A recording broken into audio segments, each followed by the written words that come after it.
Cyril, on va commencer ce journal des médias par une triste nouvelle pour le mensuel Les Cahiers du cinéma. L'intégralité de la rédaction du magazine a annoncé hier sa démission collective. Les 15 rédacteurs ont décidé de prendre tous ensemble la clause de cession. Je vous rappelle ce qu'est une clause de cession. C'est ce qui permet à un journaliste de quitter son entreprise lors du changement d'actionnaire. Parce qu'il n'est pas content avec la nouvelle direction. Et qu'est-ce qui pose problème justement avec ce nouvel actionnaire ? En fait, les journalistes reprochent au groupe d'investisseurs qui a repris les cahiers il y a un mois d'être trop impliqué dans le monde du cinéma et donc de créer de potentiels conflits d'intérêts. Je cite un extrait de leur communiqué. Quels que soient les articles publiés sur les films de ces producteurs, ils seraient sujets de complaisance. La présence de producteurs au capital du mensuel n'est pas la seule chose qui gêne les salariés, les anciens salariés du coup. Ils disent que la volonté des nouveaux actionnaires de faire des cahiers du cinéma un magazine chic et convivial allait, je cite, dénaturer le mensuel créé il y a près de 70 ans. Une chose est sûre, ce claquage de portes collectif va plonger encore davantage le magazine dans la crise. Cyril, nous sommes le 28 février, donc demain le 29, un événement qui n'arrive que tous les 4 ans et comme à chaque 29 février, la bougie du sapeur arrive dans les kiosques. Et oui, comme à chaque année bissextile depuis 1980, un drôle de journal qui répond au nom de la bougie du sapeur vient garnir l'étal des kiosques. Cet ovni de la presse française fête cette année son 11e numéro avec en une notamment le retour de Thierry Leluron. Oui, vous m'avez bien compris. Ah dis donc. Oui, c'est étonnant. Le rédacteur en chef du journal, Jean Dindy, nous dit ce que nous allons pouvoir trouver en feuilletant les 20 pages de cette bougie. Il est au micro d'Alexandre Omar. Nous, on traite de sujets qui restent dans la mémoire collective. Je vous donne un exemple, le Brexit. Vous parlez tous du Brexit et vous avez raison. C'est un vrai sujet économique, c'est un vrai sujet politique. Sauf qu'on n'a pas bien regardé une chose, c'est que la langue anglaise, qui est avec le français la langue officielle à Bruxelles, n'est plus aujourd'hui que la langue d'un petit pays très respectable qui est l'Irlande. Mais ce n'est plus que la langue d'un petit pays européen. Donc il va falloir trouver une autre langue pour remplacer l'anglais, qui n'a plus de raison d'être la langue officielle. Voilà, on a des lunettes différentes pour regarder l'actualité.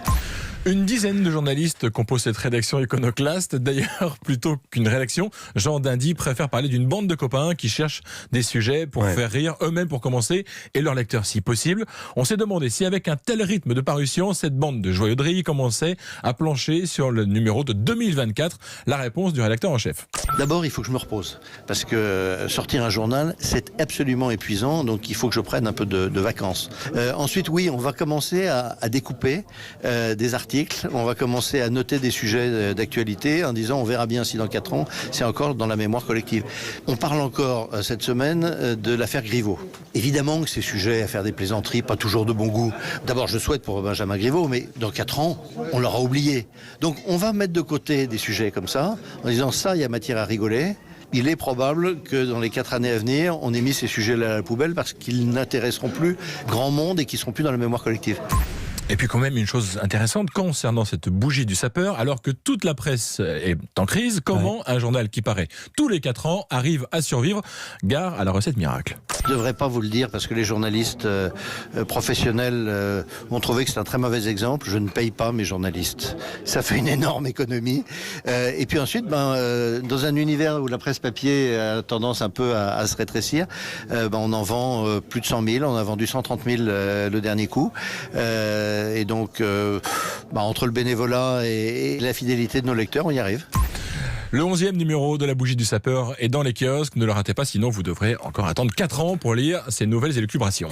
On ne vous apprend rien, on en parle très souvent ici à ce micro. Les séries télé passionnent les Français comme elles passionnent le monde entier. Et en France, 2 festivals sont en concurrence pour attirer les meilleurs talents. À ma gauche, la ville de Cannes et son festival Cannes Série créé en 2018. À ma droite, le festival Série Mania créé en 2010 à Paris avant de déménager à Lille pour prendre sa forme actuelle. Ce matin, on a décidé de s'attarder sur la rivalité de ces 2 festivals et sur la manière dont chacun tente de se différencier. La première gageure, c'est bien sûr le casting. Comme pour le festival du film, Série Mania et Cannes Série négocient d'arrache-pied pour faire venir les plus grandes stars du monde des séries. On va commencer par écouter Frédéric Lavigne, le directeur artistique de Série Mania, donc celui de Lille.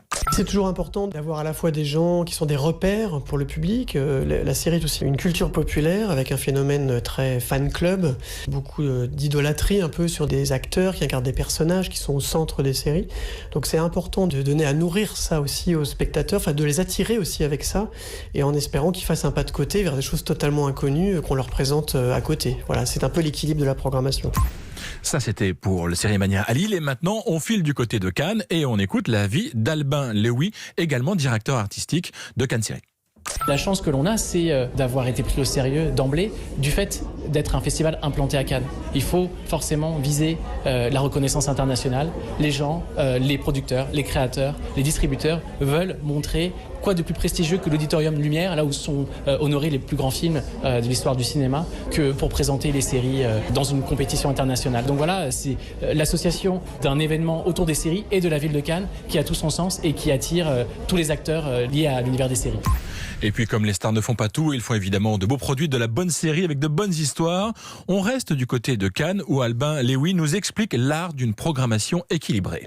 Il faut être exhaustif, il faut être éclectique. Donc on va avoir des découvertes de petits pays, de petits producteurs qu'on n'attend pas forcément, comme une série chilienne que l'on va présenter. Apple Originals participe à une compétition de festival avec une série anglaise. Et nous avons 2 séries d'Amazon Prime. Donc les plus grands acteurs sont là, c'est une vitrine. Mais à côté de ça, nous allons parcourir le monde et découvrir des ayants droit plus petits, des jeunes créateurs. Et Cannes Série a montré qu'il était aussi pourvoyeur de talents. Je pense à créateurs de Nehama, When Heroes Fly, Killing Eve. Tout ça fait sens et il y a le côté prestigieux, attendu, connu des spectateurs, mais aussi se laisser la liberté de découvrir des choses auxquelles on ne s'attend pas.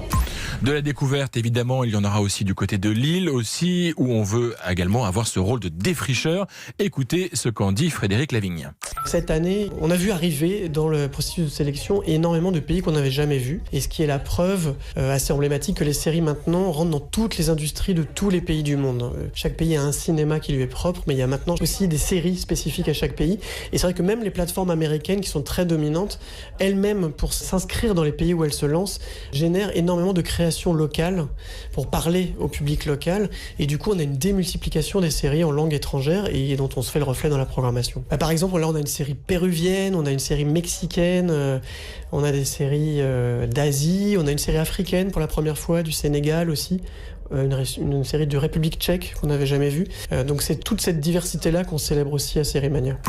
Et alors, le combat se déplace aussi sur un autre terrain. Pour ce qui est des têtes d'affiche, les affiches de Cannes Série et de Série Mania à Lille ont toutes les deux fière allure. Ouais, du côté de la Croisette, il y aura validé la toute première série de Franck Gastambide, le réalisateur de Taxi 5, de Mandalorian, l'événement de Disney+, ou encore, en clôture, la diffusion en première mondiale de la 5e saison du Bureau des légendes, avec notamment Mathieu Kassovitz.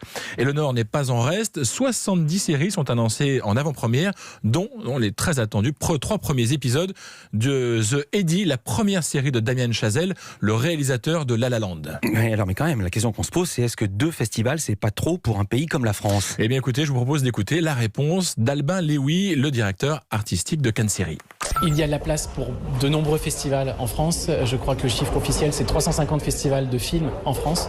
Et les 2 festivals sont très distincts par leur ambition. Cannes Série est un festival de peu de séries. Nous mettons en avant toutes les séries que l'on va projeter. Nous avons 10 séries en compétition longue forme, 5 séries hors compétition et aussi une compétition de séries courtes. Chaque série sera très mise en avant. On n'est pas dans la pléthore, on est dans le choix qualitatif. Et ça se passe à Cannes, dans un endroit les plus iconiques internationalement.